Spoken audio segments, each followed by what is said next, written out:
मैं doctor Rashmi Agarwal, associate professor history, SMB government PG college Nathdwara से हम थर्ड ईयर हिस्ट्री का first paper outline history of Rajasthan का अध्ययन कर रहे हैं। अभी तक हमने मुग़लों और राजपूतों के साथ, सुल्तानों और दिल्ली के सल्तनत और राजपूतों के साथ युद्ध देखे हैं। अब हमारा जो अध्ययन का विषय है वो है मुग़ल राजपूतों के आपसी संबंध, या हम ये कह सकते हैं कि उनकी जो संयोग की नीति थी वह, उसका आज हम अध्ययन करेंगे। मुग़ल राजपूत संयोग। मुग़ल साम्राज्य की भारत में स्थापना अनेक विशेषताओं के साथ हुई थी। उनके शासनकाल में हिंदू धर्म व समाज में कई परिवर्तन आए थे। उन परिवर्तनों में प्रमुख था मुग़लों का राजपूतों के साथ व्यवहार में बदलाव होना। मुग़लों के व्यवहार में परिवर्तन आने से राजपूतों में भी अपने व्यवहार को बदलाव किया था, जिसके परिणाम स्वरूप मुग़लों ने राजपूतों के महत्व को समझते हुए उन्हें प्रशासन तथा दरबार में यथोचित आदर और पद देना आरंभ कर दिया था। मुग़ल राजपूतों का यह संयोग काल जो आरंभ हुआ था वह बादशाह अकबर के शासनकाल से आरंभ माना जाता है। वास्तविक अर्थों में अकबर ही इस संयोग के काल का प्रारंभिक जनक माना जाता है। अकबर ने राजपूतों के साथ सुलह कुल की नीति को प्रारंभ में अपनाया था। अकबर की राजपूत नीति के मुख्य उद्देश्य निम्नलिखित थे, जो हम अलग अलग करके देखेंगे। राजपूतों के संयोग से मुग़ल साम्राज्य का विस्तार करना, क्योंकि वो एक साम्राज्यवादी शासक थे। मुग़ल दरबार में शक्ति संतुलन को बनाए रखना ये ज़रूरी था, क्योंकि साम्राज्य का बहुत ज़्यादा विस्तार था। मुग़लों के लिए भारत में देशीय समर्थन प्राप्त करना ये भी बहुत ज़रूरी था अकबर के लिए।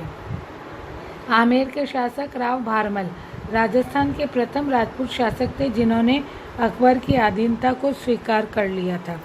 1562 में जब अकबर ख्वाजा मोइनुद्दीन चिश्ती की दरगाह में ज़ियारत करने अजमेर आए थे, तब सांगानेर में राव भारमल ने उपस्थित होकर अपनी बेटी हरका बाई के विवाह का प्रस्ताव रखा था, जिसे कि अकबर ने स्वीकार कर लिया था। और ये वही हरका बाई हैं जिन्होंने कि सलीम यानी कि जहांगीर को जन्म दिया था, और बाद में मरियम उजमानी की जिनको उपाधि दी गई थी, ये ध्यान रखना।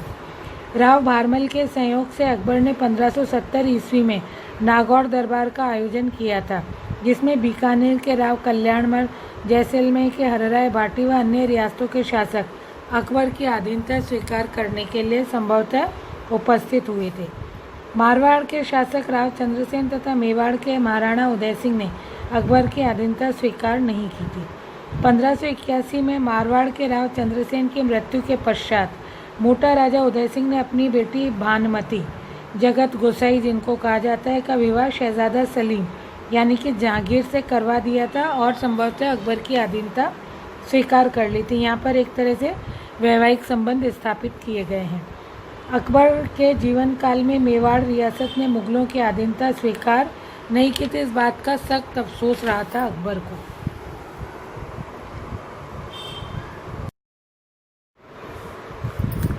अकबर की राजपूत नीति के 3 साधन थे। एक तो वैवाहिक संबंधों के द्वारा, जैसे कि आमेर, जोधपुर, बीकानेर आदि रियासतों के साथ के। दूसरा था मित्रतापूर्ण संबंध, जैसे कि बूंदी, बांसवाड़ा, सिरोही रियासतों के साथ। आक्रमण की नीति, जैसे कि मेवाड़ के साथ थी। अकबर ने अपने दरबार में राजपूत शासकों को उच्च पद एवं साम्राज्य में बड़े प्रांतों की सूबेदारी एवं जागीरें प्रदान की थी। प्रमुख मनसबदार भी बनाया था। अकबर ने जोधपुर के महाराजा उदय सिंह को, मोटा राजा सूर सिंह को सवाई राज की उपाधियां प्रदान की थी। आमेर के महाराणा मान सिंह अकबर के नवरत्नों में से एक थे तथा 7000 के मनसब के हकदार भी थे। उन्हें वो पद दिया गया था, 7000 का मनसबदार बनाया गया था। अकबर ने 1563 में तीर्थ यात्रा कर 1564 में जजिया कर समाप्त कर राजपूतों का समर्थन प्राप्त किया और उदार शासक होने का अकबर ने परिचय दिया था राजपूतों के साथ। अकबर के काल में बीकानेर के महाराजा राय सिंह ने मुग़ल साम्राज्य के विस्तार में महत्वपूर्ण योगदान दिया था। अकबर ने महाराजा राय सिंह को अपने दरबार में उचित सम्मान व बड़े प्रांतों की सूबेदारी भी प्रदान की थी। 1605 में अकबर की मृत्यु के पश्चात शहजादा सलीम जहांगीर के नाम से मुगल बादशाह बने थे। जहांगीर स्वयं हरकाबाई के पुत्र थे। जहांगीर का विवाह 2 राजपूत राजकुमारियों के साथ हुआ था। एक तो आमेर के राजा भगवान दास की पुत्री मानबाई और दूसरा जोधपुर के मोटा राजा उदय सिंह की पुत्री भानमती, जिनको कि जगत गोसाई का पद दिया हुआ था। जहांगीर का विवाह अकबर के जीवन काल में ही हो गया था। स्वयं अकबर ने इस विवाह को करवाया था। जहांगीर ने भी अकबर की तरह राजपूत शासकों को उच्च पद एवं बड़े प्रांतों की सूबेदारियां प्रदान की थी तथा अकबर की राजपूत नीति का ही लगभग अनुसरण किया था। कोई परिवर्तन ज़्यादा हमको देखने को नहीं मिलता है। जहांगीर के आमेर के महाराजा मानसिंह के साथ व्यक्तिगत संबंध अकबर जितने मधुर नहीं थे।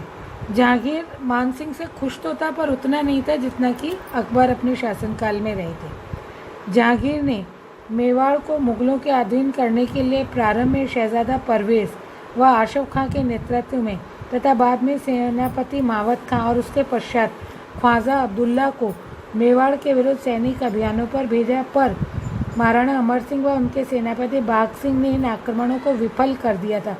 तब जहांगीर ने शहजादा खुर्रम की विशाल सेना देकर मेवाड़ के विरुद्ध भेजा था। मेवाड़ मुगल में दिवेर वर्तमान राजसमंद में निरंतर युद्ध हुआ, इसलिए कर्नल जेम्स स्टोर ने दिवेर के युद्ध को मेवाड़ का मैराथन भी कह दिया था। 1615 में शहजादा खुर्रम व महाराणा अमर सिंह में मुगल मेवाड़ एक संधि हो गई थी। इस संधि के द्वारा महाराजा अमर सिंह ने सशर्त मुगल बादशाह जहांगीर की अधीनता को स्वीकार कर लिया था। जहांगीर के पुत्र शहजादा खुर्रम ने 1622 के आसपास विद्रोह किया था, जिसका दमन करने के लिए आमेर के महाराजा जयसिंह प्रथम को भेजा गया था। जहांगीर के काल में जोधपुर के महाराजा गजसिंह को दलबंतन की उपाधि प्रदान की गई थी, जो कि एक संयोग का ही परिणाम समझी जा रही थी। जहांगीर की मृत्यु के बाद शहजादा खुर्रम ने, जो कि राजपूत रानी भानमती जगत गोसाई के पुत्र थे, शाहजहाँ के नाम से मुगल बादशाह का पद स्वीकार किया था। शाहजहाँ ने 1631 में कोटा को बूंदी से अलग कर स्वतंत्र राज्य का दर्जा प्रदान किया और राव माधो सिंह हाड़ा को कोटा का स्वतंत्र राजा बना दिया था। शाहजहाँ ने जयपुर के महाराजा जयसिंह प्रथम को मिर्जा राजा की उपाधि भी प्रदान की थी। इसका जिक्र हमने अपने पिछले वीडियो में भी किया है, यदि आपने ध्यान से पढ़ा होगा तो। शाहजहाँ के काल में जयपुर के मिर्जा राजा जयसिंह, जोधपुर के महाराजा जसवंत सिंह, मेवाड़ के महाराणा राज सिंह, बीकानेर के करणी सिंह मुगल साम्राज्य के विस्तार में स्थायित्व योगदान देते आए थे। शाहजहाँ के काल में मेवाड़ के महाराणा कर्ण सिंह के पुत्र महाराणा जगत सिंह ने चित्तौड़ की मरम्मत करवाई थी, जिसका संभवतः शाहजहाँ ने विरोध किया था। यहाँ कुछ संबंधों में थोड़ी सी दरार पड़ती हुई हमको नजर भी आ रही है। शाहजहाँ ने राजपूत शासकों के नेतृत्व में मध्य एशिया के प्रांतों को विजय करने के लिए एक सैनिक अभियान भेजा था। उन्होंने मध्य एशिया क्षेत्रों को विजय तो कर लिया था, लेकिन स्थायी उज्बेक जनता के विद्रोह के कारण अंततः यह अभियान विफल भी हो गया था। बीकानेर के महाराजा करणी सिंह की कूटनीति के कारण सभी सुरक्षित जो सैनिक थे वो वापस हिंदुस्तान लौट आए थे। फलस्वरूप सभी राजपूत शासकों ने मिलकर शाहजहाँ की तरफ से महाराजा करणी सिंह को जंगलांधर बादशाह की उपाधि प्रदान की थी।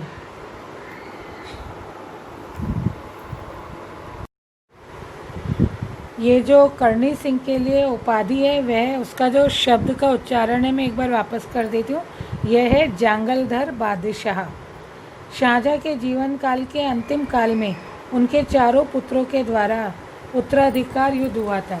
इस उत्तराधिकार युद्ध के आरंभ में दारा शिकोह तथा अंत में लगभग सभी राजपूत शासकों ने, कहा जाता है कि औरंगजेब का ही साथ दिया था।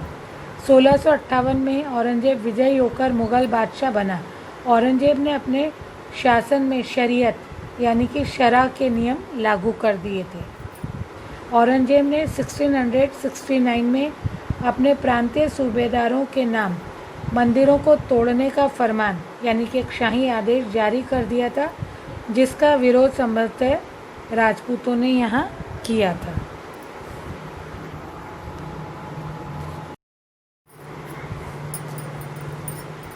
बादशाह औरंगजेब के शासनकाल में जो राजपूत मुगल सहयोग नीति थी उसमें कुछ दरारें पड़नी आरंभ हो गई थी। वो शायद औरंगजेब की कट्टर साम्राज्यवादी नीति के कारण या उनकी कट्टर धार्मिक नीति जो थी उसके कारण था। तो अब जहाँ हम संयोग देख रहे हैं वहीं हम थोड़ा सा औरंगजेब का व्यक्तित्व भी देखेंगे कि राजपूतों के साथ उन्होंने किस तरह का व्यवहार अपनाया था और साम्राज्य को इसके क्या दुष्परिणाम भुगतने पड़े थे। औरंगजेब उत्तराधिकार युद्ध में जोधपुर के महाराजा जसवंत सिंह की भूमिका से नाराज तो थे ही। 1678 ईस्वी में महाराजा जसवंत सिंह की जमरूद में मृत्यु हो गई थी। तब औरंगजेब ने उनके पुत्र अजीत सिंह को जोधपुर का उत्तराधिकारी मानने से इनकार कर दिया था तथा जोधपुर को खालसा घोषित कर दिया। तब वीर दुर्गादास राठौड़ के नेतृत्व में राठौड़ सरदारों ने मुगलों के विरुद्ध एक विद्रोह किया था। मेवाड़ के महाराणा राज सिंह ने भी राठौड़ों के समर्थन में मुगलों के विरुद्ध विद्रोह कर दिया था। इसके अलावा औरंगजेब ने 1679 में हिंदुओं पर जजिया कर पुनः लगा दिया था। आपको याद होगा अकबर ने इसे ख़त्म किया था। औरंगजेब ने बीकानेर के महाराजा कर्ण सिंह को से भी वे नाराज हो गए थे, उनको दक्षिण भेज दिया था तथा उनके पुत्र अनूप सिंह को बीकानेर का महाराजा बना दिया था। यानी कि पिता तो दक्षिण अभियानों पर चला गया और पुत्र बीकानेर का महाराजा बन गया। औरंगजेब के काल में कोटा के महाराज जगत सिंह महाराव किशोर सिंह ने मुगलों के विरुद्ध होने वाले विद्रोह का दमन किया तथा किशोर सिंह को उत्तराधिकारी राम सिंह को राव की उपाधि प्रदान कर दी थी।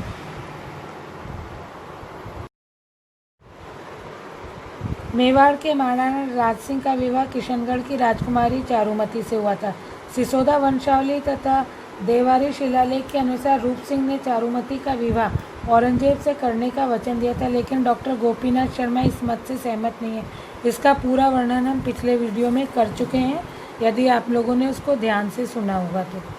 औरंगजेब के द्वारा मंदिरों को तुड़वाना, जजिया कर का पुनः लगाया जाना, मारवाड़ में अजीत सिंह को उत्तराधिकार नहीं मानना इत्यादि कारणों से औरंगजेब व महाराणा राज सिंह के संबंध बिगड़ने तो आरंभ हो ही गए थे। औरंगजेब अपनी कट्टर धार्मिक नीति, अपने शंकालु स्वभाव एवं राजपूत शासकों के साथ भेदभावपूर्ण व्यवहार के कारण अकबर द्वारा प्रारंभ की गई सुलह कुल नीति को पूरी तरह से समाप्त कर चुका था। औरंगजेब की मृत्यु के बाद उसके अयोग्य उत्तराधिकारियों के काल में मुगल दरबार षड्यंत्रों व साजिशों का एक केंद्र बन गया था, जिससे राजपूत मुगल शासकों उसके दरबार से पृथक हो गए थे और धीरे धीरे जो मुगल राजपूत संयोग था वह समाप्ति की ओर अग्रसर हो गया था। इसी के साथ हमारा ये जो अध्याय है समाप्त होता है।